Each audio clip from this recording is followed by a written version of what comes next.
أشهد أن لا إله إلا الله وحده لا شريك له وأشهد أن محمدا عبده ورسوله أما بعد فأعوذ بالله من الشيطان الرجيم بسم الله الرحمن الرحيم الحمد لله رب العالمين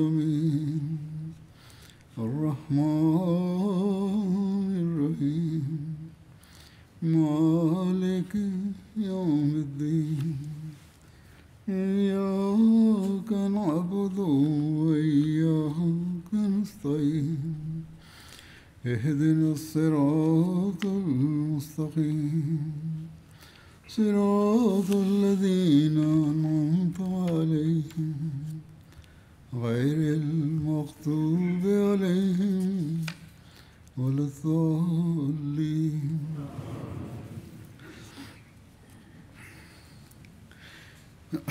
ఈరోజు నేను మక్కా విజయ సంఘటనలను మరింత వివరంగా ప్రస్తావిస్తాను. మహాప్రవక్త సల్లల్లాహు అలైహి వసల్లం మక్కాలో గడిపిన కాలం గురించి వివరాలు ఈ క్రింది విధంగా ఉన్నాయి. దైవ ప్రవక్త సల్లల్లాహు అలైహి వసల్లం మక్కా విజయం తర్వాత కొన్ని రోజులు మక్కాలో నివాసమున్నారు. కానీ వారు బస చేసిన కాలం గురించి విభేదాలు ఉన్నాయి. హజరత్ ఇబ్న్ అబ్బాస్ ద్వారా బుఖారీలో మహాప్రవక్త సల్లల్లాహు అలైహి వసల్లం 19 రోజులు మక్కాలో ఉన్నారని ఉల్లేఖించబడింది. వారు సల్లల్లాహు అలైహి వసల్లం 2 రకాతులు ప్రార్థన చేసేవారు, అంటే దానిని కసర్ తగ్గించేవారు. మరియు కొన్ని కథనాలు 18 లేదా 17 లేదా 15 రోజులను కూడా ప్రస్తావిస్తాయి. అల్లామా ఇబ్న్ హజర్ 19 రోజుల కథనం మరింత సరైనదని ప్రకటించారు, ఎందుకంటే చాలా కథనాలు 19 రోజులను ప్రస్తావిస్తాయి.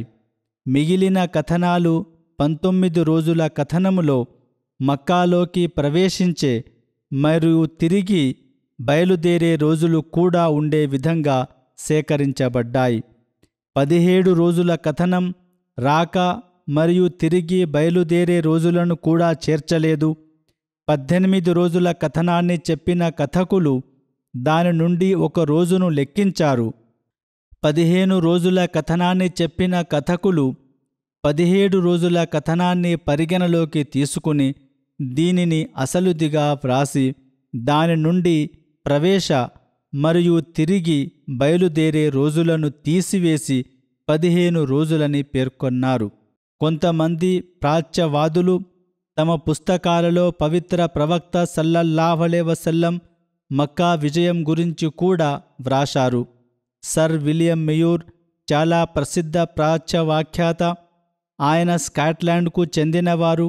మక్కా విజయం గురించి ప్రస్తావిస్తూ తన పుస్తకము ది లైఫ్ ఆఫ్ మొహమ్మద్ సల్లల్లాహు అలైహి వసల్లంలో పవిత్ర ప్రవక్త మంచి ఆదర్శమును ప్రస్తావిస్తూ ముహమ్మద్ గత తప్పులన్నిటినీ క్షమించారని, అంటే ప్రజల తప్పులన్నింటినీ క్షమించి వారిచే ఎదుర్కొన్న చిన్న పెద్ద ఇబ్బందులన్నిటినీ మరచిపోయారని రాశాడు. వాస్తవానికి ఇది వారి సొంత ప్రయోజనం కోసమే ఇలా చేశారు. కానీ దీనిని రాసిన తర్వాత ఈ ప్రాచ్యవ్యాఖ్యాత వాస్తవికతను అంగీకరించవలసి వస్తుంది. ఎందుకనగా మరల ఇతడు ఇలా కూడా వ్రాశాడు, కానీ దీనికోసం పెద్ద విశాలమైన మృదువైన హృదయం అవసరం. దీని ప్రయోజనం ఏమిటంటే వారి సల్లల్లాహు అలైహి వసల్లం నగర ప్రజలందరూ వారితో కలిసిపోవడం ప్రారంభించారు. పూర్తి ఆనందం, అద్భుతమైన భక్తితో వారి లక్ష్యాన్ని ప్రజలు స్వీకరించారు. కొన్ని వారాల తర్వాతనే వారిలోని 2000 మంది వారి సల్లల్లాహు అలైహి వసల్లం పక్షాన నిలబడి గొప్ప విధేయతతో పోరాడుతున్నట్లు మనం చూశాము. ఇదే విధంగా విలియం మౌంట్ గోమెరీ కూడా, ఇతను ఒక స్కాటిష్ ఓరియంటలిస్ట్, ఇట్లు వ్రాశాడు.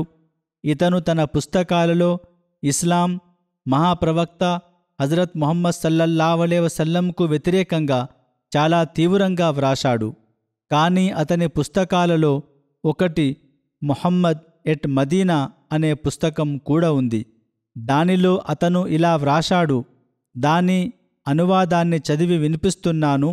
నేను ఇంతకు ముందు కూడా అనువాదాన్నే చదివి వినిపించాను. మక్కా అధిపతులు ముస్లిములుగా మారమని బలవంతం చేయబడలేదు. అతను అనగా రచయిత దీనిని అంగీకరిస్తున్నాడు. ఈ నాయకులు మరియు అనేక మంది ఇతరులు అవిశ్వాసంలోనే కొనసాగారు.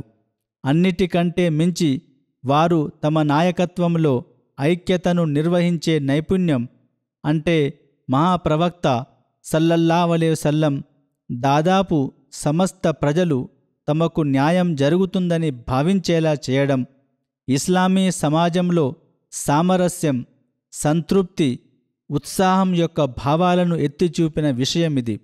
వాస్తవానికి ఇది ఇతర చోట్ల ఉన్న ఆందోళనకు భిన్నంగా ఉంది. ఇది చాలా మందికి స్పష్టం కలిగించింది.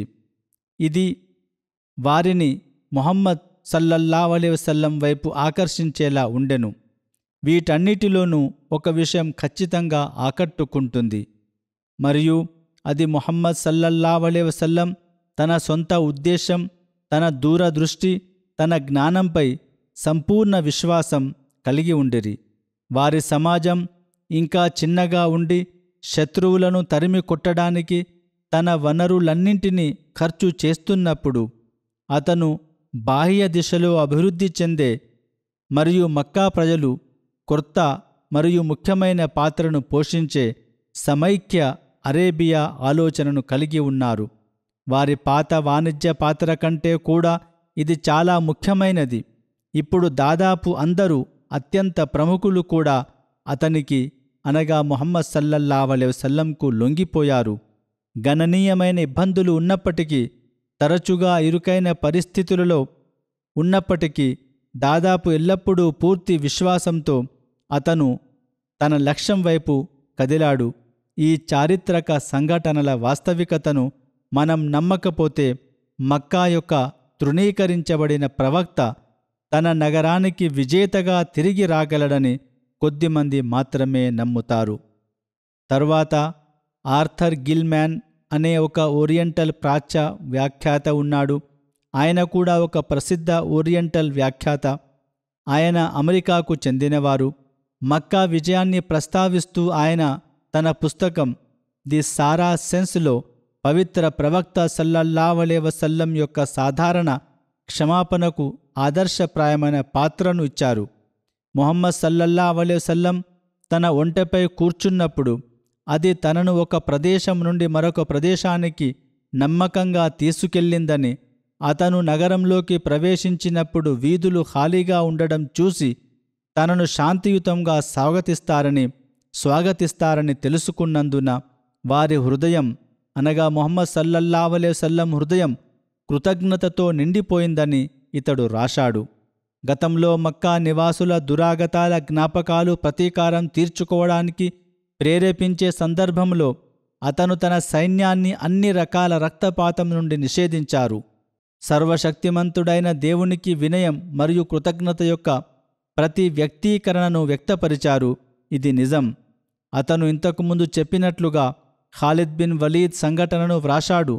ఒకచోట ఖాలిద్ శక్తితో పోరాడడనేది నిజమే, కానీ ముహమ్మద్ సల్లల్లాహు అలైహి వసల్లం దానిని తీవ్రంగా ఖండించారు. ఇక్కడ ప్రవక్త సల్లల్లాహు అలైహి వసల్లం చేసిన మొదటి పని కాబాను విగ్రహాల నుండి శుభ్రపరచడం. ఆ తర్వాత వారు తన ముఅజ్జిన్ను కాబా కప్పు పైకి ఎక్కి ప్రార్థనకు పిలుపునివ్వమని ఆదేశించారు. తన దగ్గర పడి ఉన్న విగ్రహాలను పగలగొట్టమని అందరికీ చెప్పడానికి ఒక ప్రచారకుడిని పంపారు. గతంలో వివిధ సందర్భాలలో చాలా క్రూరమైన ప్రవర్తనను ప్రదర్శించిన 10 లేదా 12 మందిని శిక్షించాలని ఆదేశించబడ్డారని మరియు వారిలో 4 మరణశిక్ష విధించబడిందని ఇతడు వ్రాశాడు. కానీ ఈ ప్రవర్తనను ఇతర విజేతల ప్రవర్తనతో పోలిస్తే చాలా మానవీయంగా పరిగణించవలసి ఉంటుంది. క్రైస్తవుల దురాగతాలతో పోల్చితే 1099వ సంవత్సరంలో జెరూసలేంలో వారు ప్రవేశించి దానిని వశపరుచుకున్నప్పుడు 70,000 మంది ముస్లిం పురుషులు, మహిళలు మరియు నిస్సహాయ పిల్లలను చంపిన క్రైస్తవుల దురాగతాలతో పోల్చి చూస్తే, లేదా 1874వ చిరస్మరణీయ సంవత్సరంలో ఆఫ్రికాలోని గోల్డ్ కోస్టులోని రాజధానిని తగలబెట్టిన, శిలువ నీడలో పోరాడిన బ్రిటిష్ సైన్యం యొక్క క్రూరత్వంతో పోల్చి ఆయన ఇలా వ్రాశాడు: ముహమ్మద్ సల్లల్లాహు అలైహి వసల్లం విజయం వాస్తవానికి ఒక ధార్మిక విజయం. ఇదొక రాజకీయ విజయం కాదు. వ్యక్తిగత గౌరవంనకు సంబంధించిన అన్ని పనులను వారు వ్యతిరేకించారు. రాజరిక ఆధిపత్యం యొక్క అన్ని పద్ధతులను మానుకున్నారు.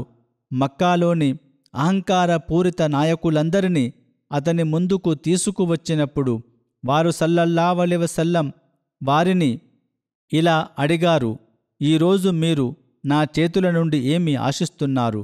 వారు అనగా మక్కా ప్రజలు, ఓ మా ఉదార సోదరుడా, దయచూపండి అని అన్నారు. పవిత్ర ప్రవక్త సల్లల్లాహు అలైహి వసల్లం, అయితే నేడు అలాగే జరుగుతుంది, వెళ్ళండి, మీరందరూ స్వతంత్రులుగా ఉన్నారు అని అన్నారు. తరువాత అమెరికాకు చెందిన మరొక ఓరియంటలిస్ట్ రూత్ క్రాన్స్టన్ కూడా ఉన్నారు.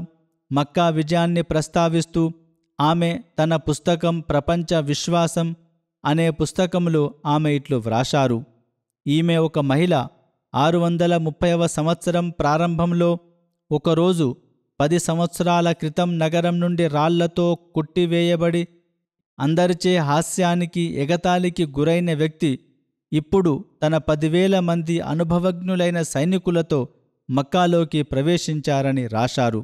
ముహమ్మద్ సల్లల్లాహు అలైహి వసల్లం ఎవరినీ చంపకూడదని ఆదేశించారు. పౌరులతో దయతో వ్యవహరించాలి.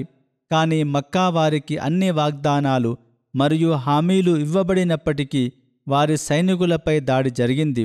మరియు ప్రవక్త సల్లల్లాహు అలైహి వసల్లం ఇప్పుడు తమ దళాలకు కమాండర్గా ఉన్న తన సైన్యాధిపతి ఖాలిదును కఠినంగా ప్రతీకారం తీర్చుకోకుండా నిరోధించడంలో వారు సల్లల్లాహు అలైహి వసల్లం ఇబ్బంది పడ్డారు.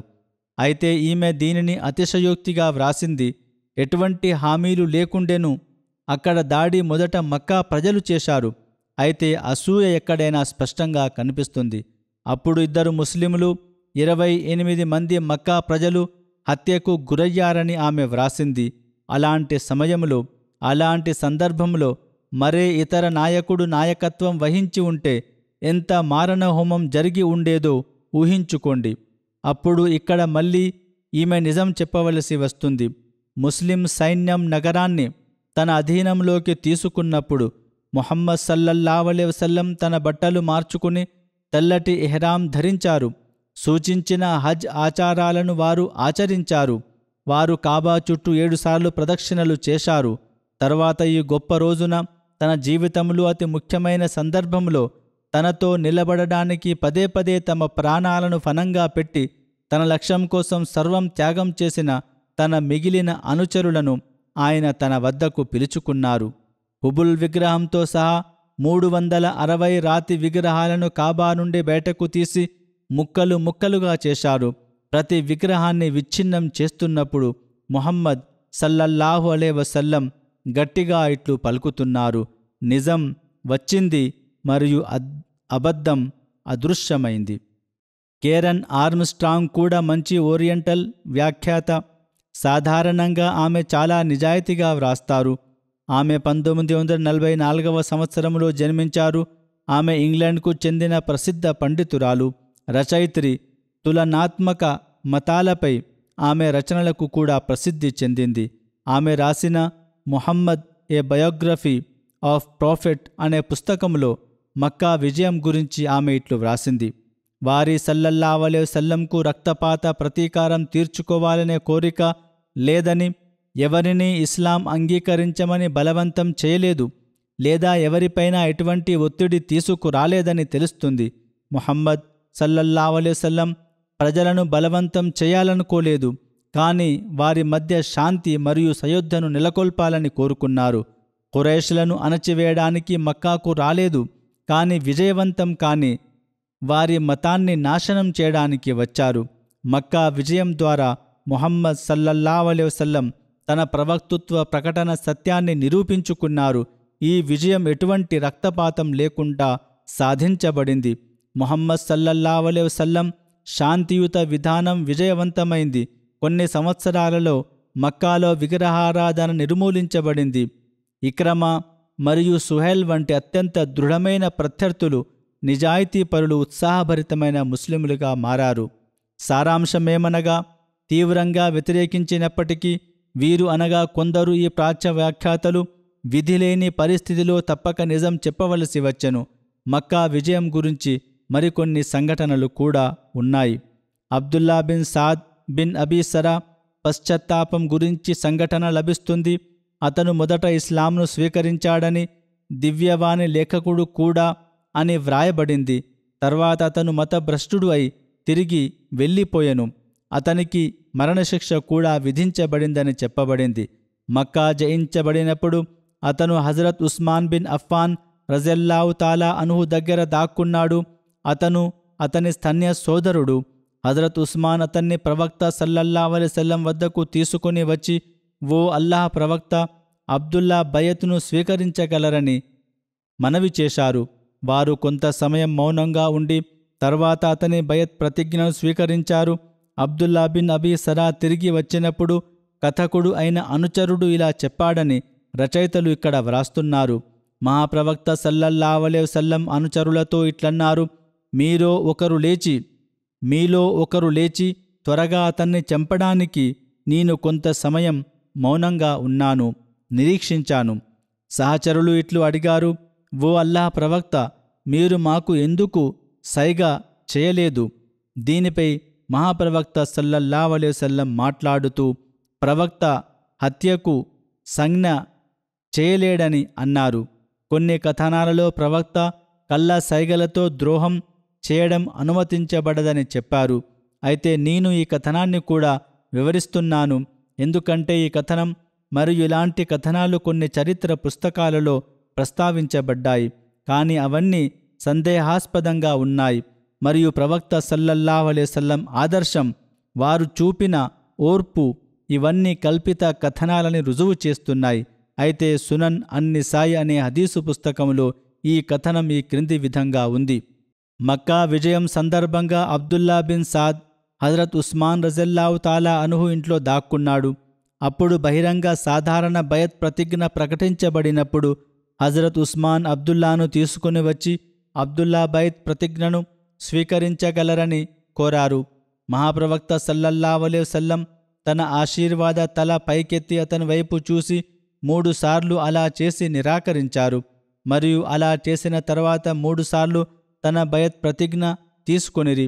ఆపై అనుచరుల వైపు తిరిగి ఇలా అన్నారు, నేను బయత్ ప్రతిజ్ఞ నిరాకరించడాన్ని చూసినప్పుడు మీలో ఒక తెలివైన వ్యక్తి లేచి అతన్ని ఎందుకు హత్య చేయలేదు? అనుచరులు ఇలా అడిగారు, ఓ అల్లాహ్ ప్రవక్త, మీ హృదయంలో ఏముందో మాకు ఎలా తెలుస్తుంది? మీరు మీ కళ్ళతో మాకు ఒక సంజ్ఞ ఎందుకు చేయలేదు? వారు సల్లల్లాహు అలైహి వసల్లం ఇలా అన్నారు, ఒక ప్రవక్త తన కళ్ళతో మోసం చేయడం సముచితం కాదు. ఇది నిసాయి హదీసు పుస్తకంలోని కథనం, కానీ దానిని సరియైనదని నమ్మాల్సిన అవసరం లేదు. ఈ కథనం సునన్ అబూ దావుదులో కూడా ఉంది. అయితే సునన్ అబూ దావుదులో మరొక కథనం ఉంది, కానీ ఈ కథనములో చంపడం మొదలైన వాటి గురించి ప్రస్తావించబడలేదు. కాబట్టి ఈ కథనములో Abdullah bin Saad bin Abi Sarah Allah ప్రవక్త సల్లల్లాహు అలైహి వసల్లం లేఖకుడని హజరత్ ఇబ్న్ అబ్బాస్ వివరించారని ప్రస్తావించబడెను. శైతాను అతన్ని తప్పుదారి పట్టించెను. అతను అవిశ్వాసుల సరసన చేరాడు. మక్కా విజయం రోజున దైవ ప్రవక్త సల్లల్లాహు అలైహి వసల్లం అతన్ని కూడా చంపమని ఆదేశించారు. హజరత్ ఉస్మాన్ బిన్ అఫ్ఫాన్ రజల్లాహు తాలా అన్హు అతని కోసం ఆశ్రయం కోరగా మహాప్రవక్త సల్లల్లాహు అలైహి వసల్లం అతనికి ఆశ్రయం కల్పించారు. ఇక్కడ అబ్దుల్లా బిన్ సాద్ గురించి ఇటువంటి కథనాల గురించి స్పష్టం కావలసిన అవసరం ఉంది. నేను ఇంతకుముందు చెప్పినట్లుగా ఈ కథనం యొక్క కథనాల గొలుసు హదీసు పుస్తకాలలో ప్రశ్నించబడింది, అనగా నమ్మశక్యంగా లేదు. కథనాల గొలుసు పరంగా ఇది బలహీనంగా ఉంది. మహాప్రవక్త సల్లల్లాహు అలైహి వసల్లం ఎందుకు సంజ్ఞ చేయలేదు అని అనుట, నేను మౌనంగా ఉన్నానని వారు అన్నారు. వారు రాజు, వారు స్పష్టంగా అలా చెప్పి ఉండవచ్చు. అయితే రెండవ ముఖ్యమైన విషయం ఏమిటంటే, ఇస్లాంలో మతభ్రష్టత్వానికి శిక్ష లేదని గమనించండి. అందువల్ల అబ్దుల్లా బిన్ సాద్ మతభ్రష్టుడయ్యాడని, అందువల్ల మరణశిక్ష విధించబడ్డాడని చెప్పడం అనేది సరైనది కాదు. అంతేకాకుండా ఈ సంఘటన వివరణలు నేను ఇంతకుముందు చెప్పినట్లుగా మహాప్రవక్త సల్లల్లాహు అలైహి వసల్లం గౌరవానికి విరుద్ధంగా ఉన్నట్లు కూడా గమనించాలి. ఆ రోజున దైవ ప్రవక్త సల్లల్లాహు అలైహి వసల్లం క్షమించేవారు, కరుణామయుడు మరియు ఉదారవాది అను అల్లాహ్ లక్షణాల అంతిమ దర్పణంగా కనిపించారు. ఒక వ్యక్తి గురించి మరణశిక్ష ఆదేశం జారీ చేయబడినప్పటికీ క్షమాపణ కోరిన అటువంటి ప్రతి వ్యక్తిని వారు క్షమించారు. కాబట్టి ఈ హదీసు బుఖారీ మరియు ముస్లింలలో కూడా లేదు. అంతేకాకుండా ఈ కథనం కూడా అవగాహనకు విరుద్ధంగా కనిపిస్తుంది. ఎందుకంటే పవిత్ర ప్రవక్త సల్లల్లాహు అలైహి వసల్లం కూడా విజయవంతమైన నాయకుడు.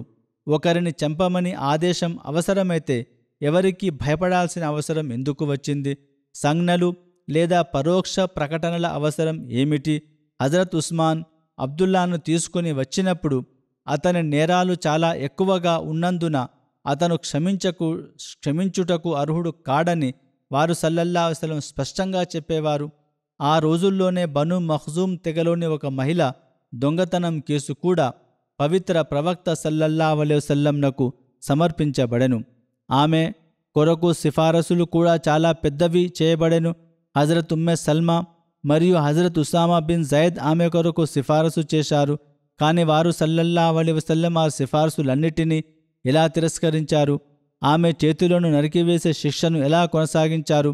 కాబట్టి హజరత్ అబ్దుల్లా బిన్ సాద్ నేరం అంత తీవ్రమైనదైతే అతని క్షమాపణ గురించి ఎటువంటి ప్రశ్న ఉండదని స్పష్టం చేయబడి ఉండేది. కానీ సాధారణ నైతిక మర్యాదలు మరియు సంప్రదాయాలకు విరుద్ధమైనటువంటి చర్యను పవిత్ర ప్రవక్త సల్లల్లాహు అలైహి వసల్లంకు ఆపాదించడం ఆమోదయోగ్యం కాదు. అంటే అతడు బయత్ ప్రమాణం చేయడానికి వచ్చినప్పుడు పవిత్ర ప్రవక్త సల్లల్లాహు అలైహి వసల్లం మౌనంగా ఉండి, ఈలోగా ఎవరైనా తనను త్వరగా చంపేస్తారని మరియు అనుచరులు అలా చేయనప్పుడు వారు సల్లల్లాహు అలైహి వసల్లం అతన్ని ఎందుకు చంపలేదని ఆయన వారిని ప్రశ్నించినట్లు దీనితో తెలుస్తుంది. అనుచరులు వారు సల్లల్లాహు అలైహి వసల్లం తమ కళ్ళతో సంజ్ఞ చేసేవారని చెప్పినప్పుడు ప్రవక్త కళ్ళు ద్రోహం చేయవని వారు సల్లల్లాహు అలైహి వసల్లం అన్నారు. అందుకే వారు తమ కళ్ళతో సంజ్ఞ చేయలేదు. మహాప్రవక్త సల్లల్లాహు అలైహి వసల్లం హృదయంలో ఈ కోరిక ఉండెను. మహాప్రవక్త సల్లల్లాహు అలైహి వసల్లం తన హృదయంలో ఎవరైనా తనను చంపేస్తారని కోరిక ఉండెనని, కానీ ఆయన సూచించలేదని మేము నిరూపించాలనుకుంటున్నామని ఇది రుజువు చేస్తుంది. ఈ కథనం యొక్క పద్ధతి స్పష్టంగా ఈ సంఘటనను ఖండిస్తుంది. పవిత్ర ప్రవక్త సల్లల్లాహు అలైహి వసల్లం గౌరవం చాలా ఉన్నతమైనది, ఎంతో గొప్పది. ఇలాంటి కథనాన్ని వారికి ఆపాదించబడడానికి వీలు లేదు. వారు సల్లల్లాహు అలైహి వసల్లం శాసన సరిహద్దులను స్థాపించడంలో ఒక శిలలా బలంగా ఉండిరి, ఎవరినీ పట్టించుకోలేదు. అయితే క్షమాపణ కరుణించు సమయంలో వారు సల్లల్లాహు అలైహి వసల్లం పట్టు వ్రస్తంలా మృదువుగా మెత్తగా ఉండేవారు. వారికి ఎలాంటి ఆందోళన లేదా భయం కలిగేది కాదు. అందుకే అబ్దుల్లా బిన్ సాద్ బైత్ ప్రతిజ్ఞకు సంబంధించిన ఇటువంటి కథనాలు చాలా అరుదు. కొంతమంది చరిత్రకారులు, జీవిత చరిత్ర రచయితలు కూడా వాటిని అంగీకరించడానికి నిరాకరించారు. హజరత్ ముస్లిం మౌద్ రజల్లాహు తాలా అన్హు అల్ ముమినూన్ అధ్యాయంలోని 15వ సూక్తిని విశ్లేషిస్తూ ఈ సంఘటనను ఈ క్రింది విధంగా ప్రస్తావించారు. ఈ సూక్తితో ముడిపడి ఉన్న ఒక చారిత్రక సంఘటన ఉంది. దానిని ఇక్కడ ప్రస్తావించాల్సిన అవసరం ఉంది. వారిలా వ్రాశారు: మహాప్రవక్త సల్లల్లాహు అలైహి వసల్లంకు అబ్దుల్లా బిన్ అబీ సరా అనే వ్యక్తి దైవవాణి లేఖకుడు ఉండెను. అతనికి ఏదైనా దైవవాణి వెల్లడైనప్పుడల్లా వారు సల్లల్లాహు అలైహి వసల్లం అతన్ని పిలిచి దానిని వ్రాయమని చెప్పేవారు. ఒకరోజు వారు సల్లల్లాహు అలైహి వసల్లం ఈ సూక్తిని వ్రాయిస్తుండిరి. తుమ్మ అన్షఅనాహు ఖల్కన్ ఆఖర్ అనే పదాల వద్దకు చేరుకున్నప్పుడు అది అతని నోటి నుండి అసంకల్పితంగా ఇట్లు వెలువడెను, ఫతబారకల్లాహు అహ్సనుల్ ఖాలికీన్. మహాప్రవక్త సల్లల్లాహు అలైహి వసల్లం ఇలా అన్నారు, దివ్యవాణి, ఇది దీనిని కూడా వ్రాయము. ఈ దురదృష్టవంతుడు మునుపటి సూక్తుల ఫలితంగా ఈ సూక్తి సహజంగానే ఉద్భవిస్తుందని అనుకోలేదు. ఈ సూక్తి నా నోటి నుండి వెలువడినట్లే, దైవ ప్రవక్త సల్లల్లాహు అలైహి వసల్లం దీనిని దైవవాణి ప్రకటించినట్లే అల్లాహ్ మనందరినీ రక్షించుగాక, నౌజుబిల్లా. మొత్తం పవిత్ర ఖురాన్ను తానే స్వయంగా రచిస్తున్నారని అతను భావించాడు. కాబట్టి అతను మతభ్రష్టుడు అయి మక్కాకు తిరిగి వెళ్ళాడు. మక్కా విజయోత్సవం సందర్భంగా చంపమని పవిత్ర ప్రవక్త సల్లల్లాహు అలైహి వసల్లం ఆదేశించిన వారిలో అబ్దుల్లా బిన్ అబీ సలాహ్ కూడా ఉండెను. కానీ హజరత్ ఉస్మాన్ రజల్లాహు అన్హు అతనికి ఆశ్రయం కల్పించిరి. అతను 3 రోజుల వరకు వారి ఇంట్లో దాక్కున్నాడు.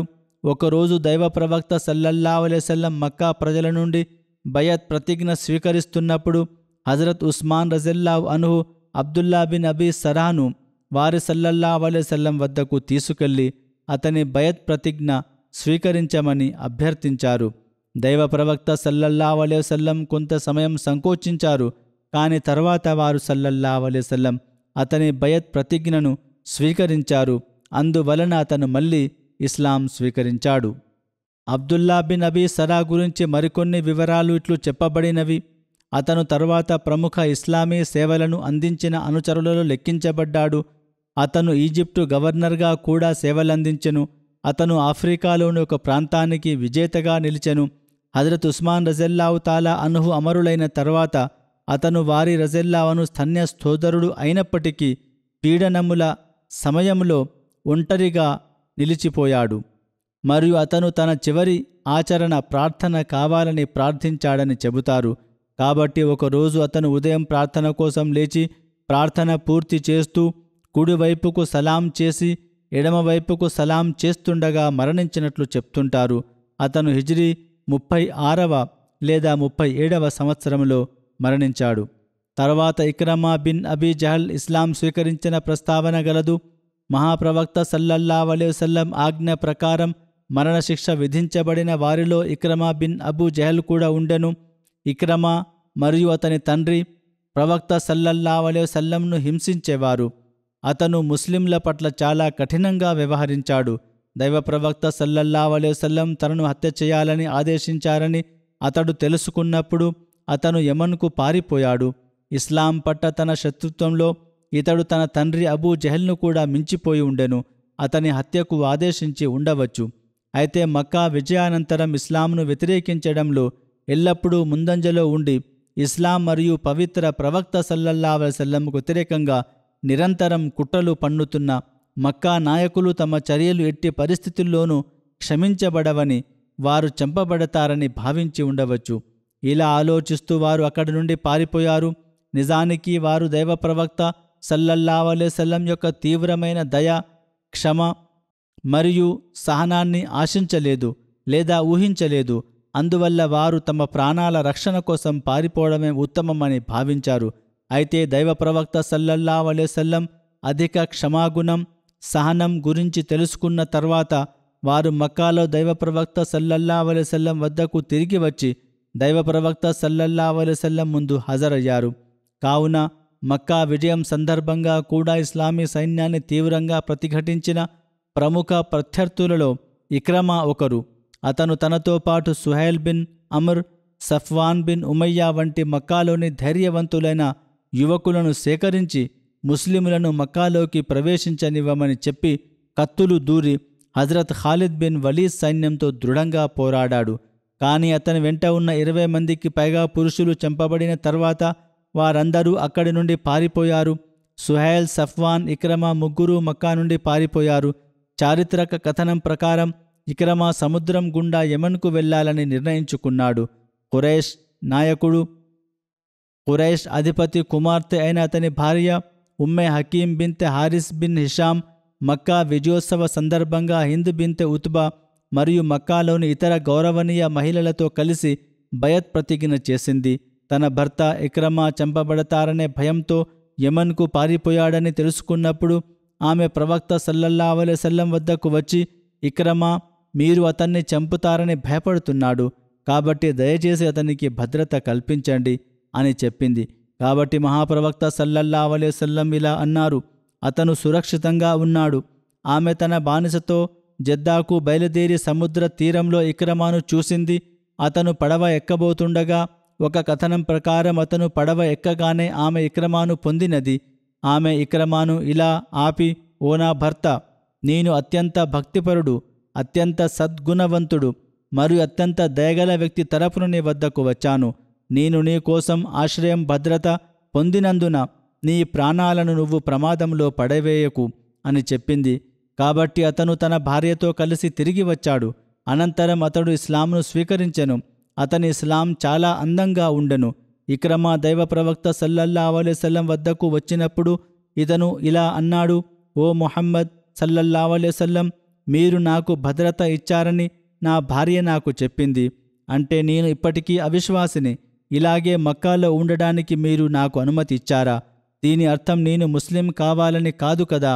వారు సల్లల్లాహు అలైహి వసల్లం ఇలా అన్నారు, నువ్వు నిజం చెప్పావు, నిజంగా నువ్వు సురక్షితంగా ఉన్నావు. ఇక్రమా ఇలా అన్నారు, అల్లాహ్ తప్ప వేరే దేవుడు లేడని నేను సాక్ష్యమిస్తున్నాను. అతను ఒంటరివాడు, అతనికి భాగస్వామి లేడు, మరియు మీరు అతని సేవకులు మరియు అతని ప్రవక్త. అనంతరం అతను సిగ్గుతో తలవంచుకున్నాడు. అప్పుడు దైవ ప్రవక్త సల్లల్లాహు అలైహి వసల్లం ఇలా అన్నారు, ఓ ఇక్రమా, ఈరోజు నువ్వు నన్ను ఏది అడిగినా నాకు అలా చేసే శక్తి ఉంటే నేను దానిని నీకు ఖచ్చితంగా ఇస్తాను. ఇక్రమా ఇలా వేడుకున్నారు, నేను మీతో నెరిపిన అన్ని శత్రుత్వాలను అల్లాహ్ క్షమించాలని నా కొరకు ప్రార్థన చేయండి.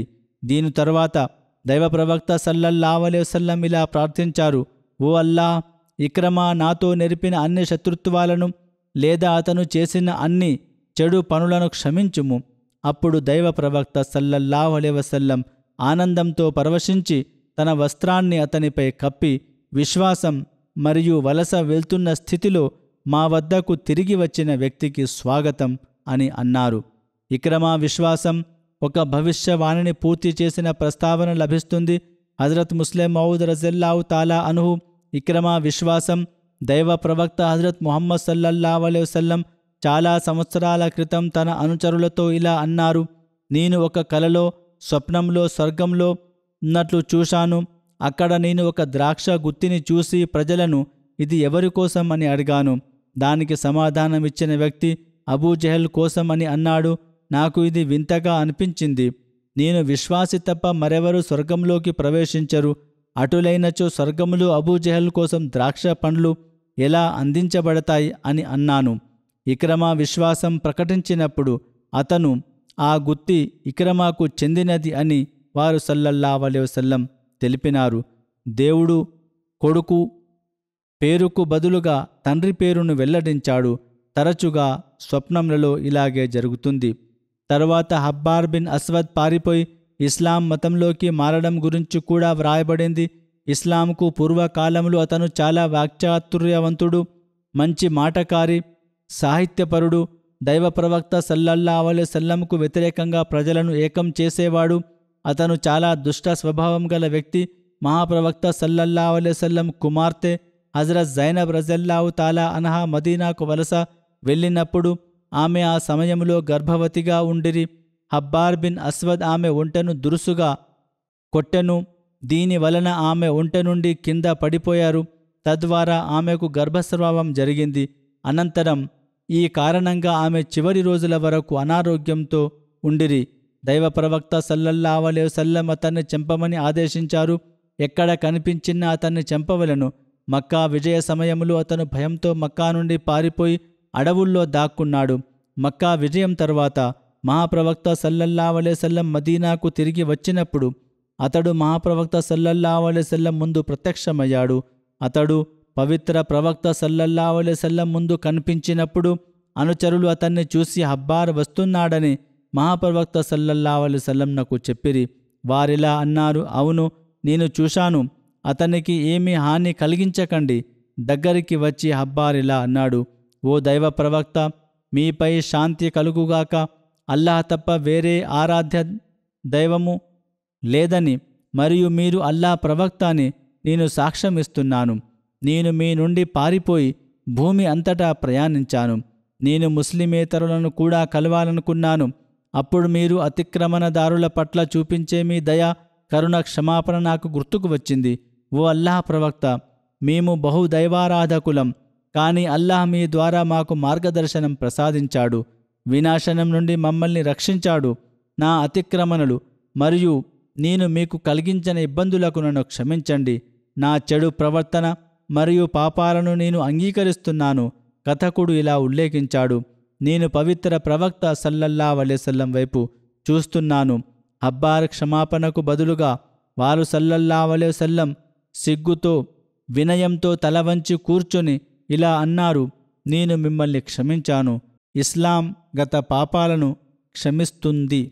ఈ సంఘటన గురించి హజరత్ ముస్లిం మౌద్ రజల్లాహు అన్హు కూడా వ్రాశారు.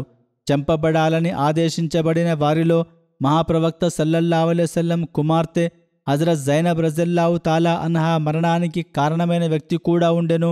ఈ వ్యక్తి పేరు హబ్బార్. అతను హజరత్ జైనబ్ ఒంటె పల్లకి వెడల్పు పట్టిని కత్తిరించాడు.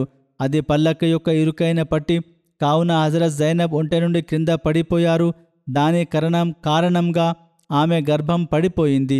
కొంత సమయం తర్వాత ఆమె మరణించింది.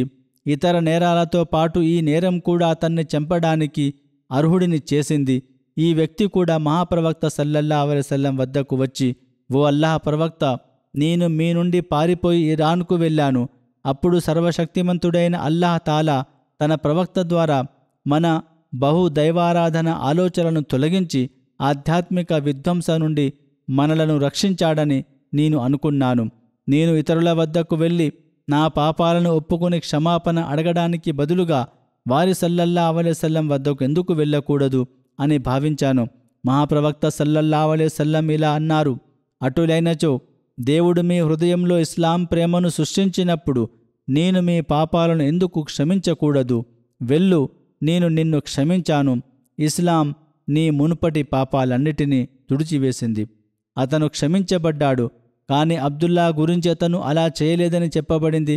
పవిత్ర ప్రవక్త సల్లల్లాహు అలైహి వసల్లం అతనితో నువ్వు ఎందుకు సంజ్ఞ చేయలేదు అని అడిగారు. ఏమైనా Kab bin Zubair bin Abi Aslami, అతను కూడా ఒక వ్యక్తి. హిజ్రీ 7వ సంవత్సరంలో కాబ్ మరియు అతని సోదరుడు బజీర్ బస్రా నుండి మదీనాకు వెళ్లే మార్గంలో బను అసద్ బావి అబ్రక్ వద్దకు వచ్చారు. బజీర్ ఇక్కడి నుండి మదీనాకు వెళ్లి ఇస్లాంను స్వీకరించాడు. ఇది కాబ్కు చాలా కోపం తెప్పించింది మరియు వ్యంగ్య కవితలు రాశాడు. ఈ వ్యంగ్య కవితల కారణంగా పవిత్ర ప్రవక్త సల్లల్లాహు అలైహి వసల్లం కాబ్ను చంపమని ఆదేశించారని సాధారణ కథనాలు చూపిస్తున్నప్పటికీ కొన్ని ఆధారాలు ఇది నిజమైన సంఘటన ఇలా లేదని మనకు తెలుపుతున్నాయి.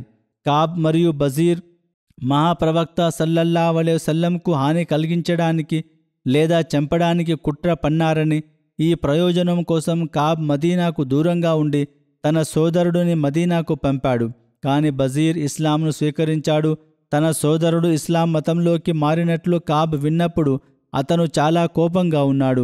ఆ తర్వాత పవిత్ర ప్రవక్త సల్లల్లాహు అలైహి వసల్లం తాయిఫ్ నగరం నుండి తిరిగి వస్తున్నప్పుడు బజీర్ తన సోదరుడు కాబ్ బిన్ జుహైర్కు పశ్చాత్తాపపడి పవిత్ర ప్రవక్త సల్లల్లాహు అలైహి వసల్లం వద్దకు వచ్చి తన పాపాలకు క్షమాపణ కోరమని ఒక లేఖ రాశాడు. ఎందుకంటే పవిత్ర ప్రవక్త సల్లల్లాహు అలైహి వసల్లం పశ్చాత్తాపపడి తన వద్దకు వచ్చే ప్రతి ఒక్కరిని క్షమిస్తారు.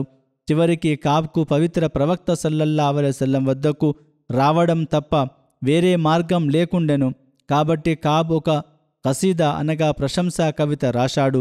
ఈ ప్రశంసా కవిత యొక్క మొదటి పంక్తి ఇలా ఉన్నది: బానత్ సుఆదు ఫ కల్బియల్ యోము మత్బూలున్. సాద్ నన్ను విడిచిపెట్టి వెళ్ళిపోయారు మరియు నా హృదయం దుఃఖంతో విరిగిపోతుంది. ఆ తర్వాత కాబ్ బిన్ జుహైర్ వెళ్ళిపోయి మదీనాకు చేరుకుని తన స్నేహితుడితో ఉన్నాడు. మరుసటి రోజు ఆ వ్యక్తి కాబును పవిత్ర ప్రవక్త సల్లల్లాహు అలైహి వసల్లం వద్దకు తీసుకొని వచ్చాడు. వారు సల్లల్లాహు అలైహి వసల్లం ఉదయం ప్రార్థన ముగించినప్పుడు ఆ వ్యక్తి పవిత్ర ప్రవక్త సల్లల్లాహు అలైహి వసల్లం వైపు చూపిస్తూ కాబుతో ఇలా అన్నాడు: వీరే దైవ ప్రవక్త సల్లల్లాహు అలైహి వసల్లం వారి వైపు చూపిస్తూ లేచి నిలబడి తన రక్షణకు మనవి చేయముండి అతను లేచి వారి ముందు కూర్చుని పవిత్ర ప్రవక్త సల్లల్లాహు అలైహి వసల్లం చేతిలో తన చేతిని పెట్టాడు. అప్పుడు మహాప్రవక్త సల్లల్లాహు అలైహి వసల్లంతో సహా అక్కడున్న అనుచరులలో ఏ ఒక్కరూ కూడా కాబ్ బిన్ జుహైర్ను గుర్తుపట్టలేదు. కాబ్ ఇలా విన్నవించుకున్నాడు: ఓ అల్లాహ్ ప్రవక్త, కాబ్ బిన్ జుహైర్ తన ప్రాణానికి రక్షణ కోరుతూ పశ్చాత్తాపం చెంది ముస్లింగా మారడానికి మీ వద్దకు రావాలనుకుంటున్నాడు. నేను అతన్ని మీ వద్దకు తీసుకొని వస్తే మీరు అతన్ని క్షమిస్తారా, అతని పశ్చాత్తాపాన్ని అంగీకరిస్తారా అని అడిగాను. పవిత్ర ప్రవక్త సల్లల్లాహు అలైహి వసల్లం అవును అని అన్నారు. అప్పుడు కాబ్ నేనే కాబ్ బిన్ జుహైర్ అని అన్నారు. ఇది విన్నప్పుడు ఒక అన్సారీ ముస్లిం లేచి నిలబడి, ఓ దైవ ప్రవక్త, దేవుని ఈ శత్రువును నాకు అప్పగించండి, నేను అతని తల నరికి వేస్తాను అని అన్నాడు. కాని మహాప్రవక్త సల్లల్లాహు అలైహి వసల్లం అతన్ని క్షమించండి, ఈ వ్యక్తి పశ్చాత్తాపపడి తన విచారం వ్యక్తం చేయడానికి వచ్చాడు అని అన్నారు.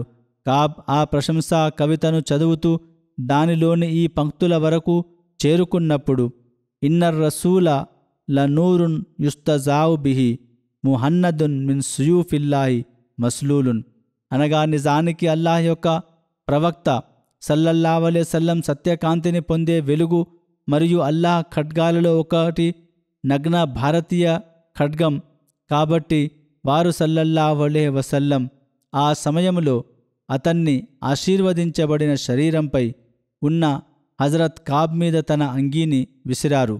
ఈ అంగీ కారణంగా ఈ ఖసీదాను బుర్దా ఖసీదా అని అంటారు. ఇదే పేరుతో ఈ ప్రశంసా కవిత ఖ్యాతి చెందినది. అంటే ఒక అంగీతో కూడిన ప్రశంసా కవిత. బుర్దా అంటే అంగి. దీనిని ఖసీదా బానత్ సుఆద్ మరియు ఖసీదా బుర్దా అని కూడా పిలుస్తారు. తర్వాత హజరత్ అమీర్ ముఆవియా హజరత్ కాబు నుండి ఆ అంగీని పెద్ద మొత్తానికి కొనడానికి ప్రయత్నించారు. కాని అతను నిరాకరించాడు.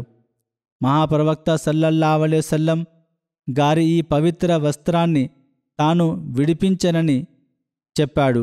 కాని హజరత్ కాబ్ మరణించినప్పుడు హజరత్ అమీర్ ముఆవియా ఈ అంగీని కాబ్ వారసుల నుండి కొనుగోలు చేశారు.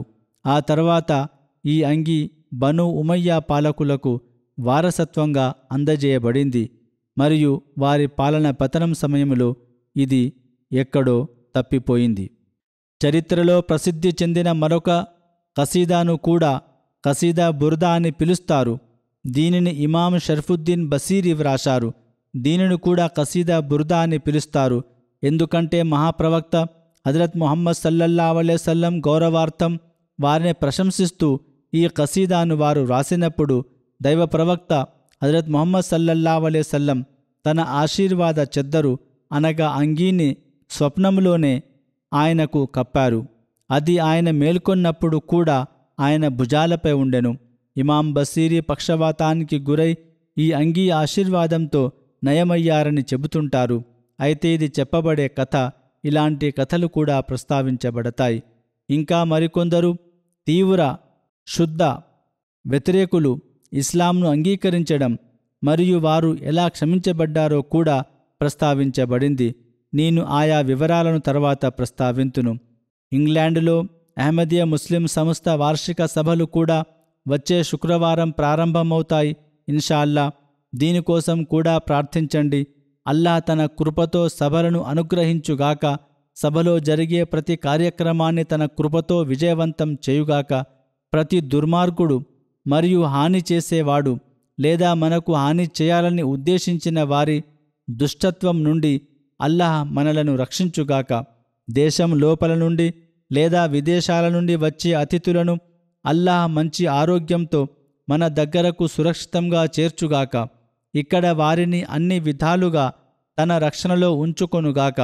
వ్యక్తిగత అతిథులుగా లేదా జమాత్ యొక్క ఆతిథ్య విభాగం కింద సభకు వచ్చేవారికి జమాత్ ఆధ్వర్యంలో ఆతిథ్యం ఏర్పాట్లు చేయబడును.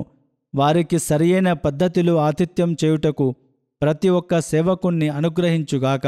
సేవకులందరికీ తమ తమ విభాగాలలో నిస్వార్థంగా అత్యంత గౌరవం, మర్యాద, విధేయతతో సేవ చేసే సామర్థ్యాన్ని అల్లాహ్ ప్రసాదించుగాక.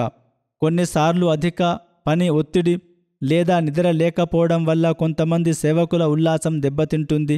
కానీ ఏ విభాగంలోనైనా విధి నిర్వహణలో ఉన్న ప్రతి సేవకుడు ఈ రోజులను అల్లాహ్ మనకు హజరత్ మసీహ్ మౌద్ అలైహిస్సలాతు వస్సలాం అతిథులకు సేవ చేసే అవకాశాన్ని ప్రసాదించాడని ఆలోచిస్తూ గడపాలి. అందువల్ల దీనికోసం మేము ప్రతి త్యాగం చేస్తూనే మన సేవా స్ఫూర్తిని కొనసాగిస్తాము. ఎటువంటి దుష్ట మానసిక స్థితిని చూపించము. ఎల్లప్పుడూ మా ముఖాల్లో చిరునవ్వుతో ఉంటామని భావించవలెను.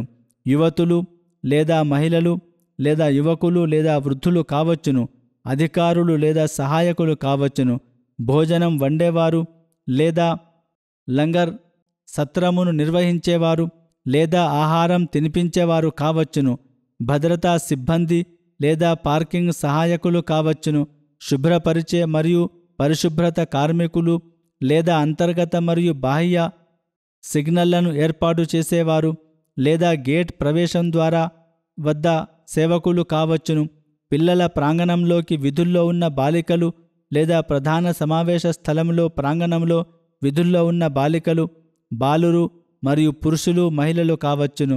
ప్రతి ఒక్కరూ ఎల్లప్పుడూ తమ ముఖాల్లో చిరునవ్వును ప్రదర్శిస్తూ తమ పనిని, తమ విధులను నిర్వహించాలి. సర్వశక్తిమంతుడైన అల్లాహ్ ఇందుకు అందరినీ అనుగ్రహించుగాక. కానీ అదే సమయంలో ఎవరూ నష్టం కలిగించడానికి ధైర్యం చేయకుండా ప్రతి ఒక్కరిని నిశ్చితంగా గమనించాలి. సర్వశక్తిమంతుడైన అల్లాహ్ సేవకులందరికీ ఉత్తమ మార్గములో సేవ చేసే సామర్థ్యాన్ని, అనుగ్రహాన్ని, అల్లాహ్ శుభాలను పొందే సామర్థ్యాన్ని ప్రసాదించుగాక.